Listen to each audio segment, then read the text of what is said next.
नमस्कार, मैं हूँ राकेश कुमार। आप देख रहे हैं मत अभिमत।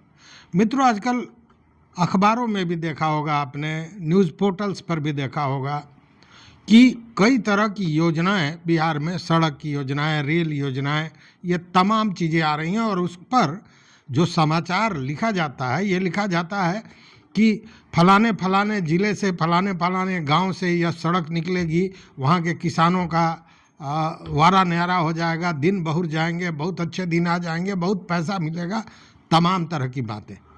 और ये केवल सपना होता है। रियल में क्या होता है ये समझिए। रियल में बिहार में भूअर्जन से बुरी स्थिति में कोई नहीं है, और अगर सबसे ज़्यादा किसानों को, रैयतों को परेशानी है तो वह भूअर्जन विभाग से है। अभी नवादा में देखिए कि नवादा में मझुए कलोकत पथ बन रहा है, जो जिसे NH 103 कहते हैं। अब इसके लिए जो जमीन का भूअर्जन किया गया है, उस जमीन के भूअर्जन के बाद किसानों ने उसका विरोध करते हुए चरणबद्ध आंदोलन की घोषणा कर दी है। कारण क्या है कि अभी तक किसानों को, जिन लोगों के जमीन का भूअर्जन किया गया है, भूमि अधिग्रहण किया गया है, उनको किसी को अभी तक भुगतान नहीं किया गया है मुआवजे का, और बिना मुआवजे के भुगतान के काम बहुत तेज़ी में शुरू हो गया है। अब किसानों को ये सताने लगा है कि अन्य योजनाओं की तरह काम भी हो जाएगा, ज़मीन भी हाथ से चला गया, और भुगतान मिलने में 10 वर्ष लगेगा कि 20 वर्ष लगेगा, कोई पता नहीं। इसको लेकर किसान भूअर्जन कार्यालय दौड़ रहे हैं तो कोई सुनवाई, कोई ठोस कार्रवाई नहीं की जा रही है। इसको लेकर अकबरपुर, फतेहपुर, बलिया बुजुर्ग एवं डीही के सैकड़ों जो किसान थे, उन्होंने आंदोलन किया और बज़ाब्ते नारेबाजी की। अकबरपुर के जो वरिष्ठ कांग्रेसी के नेता हैं और साथ में सामाजिक कार्यकर्ता है ललन सिंह, उनकी अध्यक्षता में बैठकें हुई हैं, और बैठक में यह तय किया गया है कि जिलाधिकारी को इससे संबंधित शिकायत पत्र दिया जाएगा, मांग पत्र दिया जाएगा, और एक प्रतिनिधिमंडल उनसे मिलेगा, और अगर अविलंब इस पर कार्रवाई नहीं होती है तो चरणबद्ध आंदोलन होगा, काम को रोका जाएगा, चाहे इसके लिए जो मतलब आक्रोश कितना है इसका अंदाज़ा आप इसी से कर सकते हैं। लेकिन यह एक मामला नहीं है, इस तरह के रोज़ मामले हो रहे हैं। अब पटना की अगर बात करें तो पटना बिहटा में जो मुख्य मार्ग बन रहा है, एलिवेटेड रोड, उसके कार्य को लेकर भी सिकंदरपुर के जो सैकड़ों किसान थे, उन्होंने काम को रोका और हंगामा किया था पिछले दिनों, आपको याद होगा। और उसमें भी वही मामला था कि उनको मुआवजा नहीं मिला था, मुआवजा नहीं मिला और काम शुरू हो गया। और उतना ही नहीं, मुआवजा की बात तो छोड़ दीजिए, कई लोगों को सूचना भी नहीं, नोटिस भी नहीं गया था कि आपके ज़मीन का अधिग्रहण किया जा रहा है। उसमें एक रामेश्वर सिंह हैं, उन्होंने तो यहाँ तक बताया कि उनको न नोटिस हुआ, न जानकारी दी गई, और उनका घर भी तोड़ दिया गया, अब वो बेघर है। ये स्थिति है भूअर्जन की। और इस एलिवेटेड रोड को लेकर बिहटा प्रखंड के सिकंदरपुर, डुमरी, बदौली मौजा के लगभग 200 किसान परिवार हैं जिनका ज़मीन लिया गया है, अधिग्रहण किया गया है, जो इससे प्रभावित है। अब जब ये मामला बढ़ा तो लोग गए, वो नेता भाई वीरेंद्र हैं, उनके पास, उन्होंने भी इसमें शिरकत की है कि काम को जितना जल्दी हो, मुआवजा जितना जल्दी हो रैयतों को दिया जाए। लेकिन अभी यह मामला प्रोसेस में ही अटका हुआ है। पिछले दिनों की बात ले लें, दिघवारा नगर पंचायत अवस्थित मौजा, मीरपुर, भुआल और सैदपुर दिघवारा में निर्माणाधीन शेरपुर दिघवारा 6 लेन पुल को लेकर भी इसी तरह का बवेला हुआ था। किसानों को पता ही नहीं था, और एकाएक वहाँ पे पुल निर्माण कर रही जो कंपनी थी, उसके लोग आए, बुलडोजर आया और काम शुरू हो गया।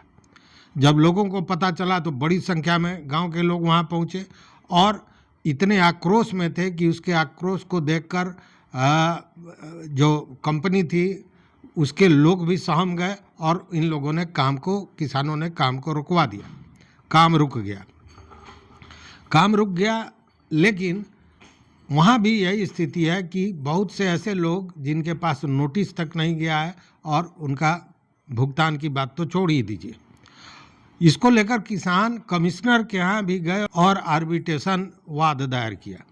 कमिश्नर साहब ने बाज़ाब्ता उस पर आदेश दिया। आदेश के बाद जिलाधिकारी ने बाज़ाब्ता एक बैठक बुलाई भूअर्जन की और ये कहा कि जो रेट है वो दर तय करके और इसको संबंधित विभाग को भेजा जाए कि रैयतों को पैसा दिया जाए। लेकिन उसमें भी मामला ये था कि त्रिपक्षीय वार्ता होनी थी, उसमें किसानों को भी रहना था, लेकिन किसान का कोई प्रतिनिधि नहीं आया। मतलब मामला वहाँ भी अटका हुआ है। और भी अगर घटना चाहिए तो मैं बता दूं, मोतिहारी के केंद्रीय विश्वविद्यालय का। केंद्रीय विश्वविद्यालय में एक मौजा जिसमें 103 एकड़ ज़मीन लेना था, वहाँ पे जो भूअर्जन विभाग द्वारा सूची बनाई गई सब उलट पुलट कर दिया गया। जिसका ज़मीन 5 कट्ठा है उसको 15 कट्ठा कर दिया गया, जिसका 15 कट्ठा है उसका 2 कट्ठा कर दिया गया। इतना ही नहीं, कई ऐसे लोगों का भी नाम दे दिया गया जो वास्तविकता में कहीं दिख नहीं रहे। इस मामले को लेकर जब रैयतों ने अपनी शिकायत की तो उन शिकायतों पर जो नियमानुसार शिकायतों की सुनवाई होनी चाहिए, कोई सुनवाई नहीं हुआ। और इन सारे चीज़ों को एक पुलंदा बनाकर लारा कोर्ट में, मतलब land acquisition and rehabilitation authority जो वो है, अधिकरण है, उसमें भेज दिया गया। अब जो काम भूअर्जन को करना है वो काम तो कोर्ट करेगी नहीं, तो अब कोर्ट और भूअर्जन के बीच पत्राचार चल रहा है। आज जो भूअर्जन में है वो उस बात की जिम्मेवारी लेने को तैयार नहीं है, इसलिए कि ये मामला तो 7-8 वर्ष पूर्व का है।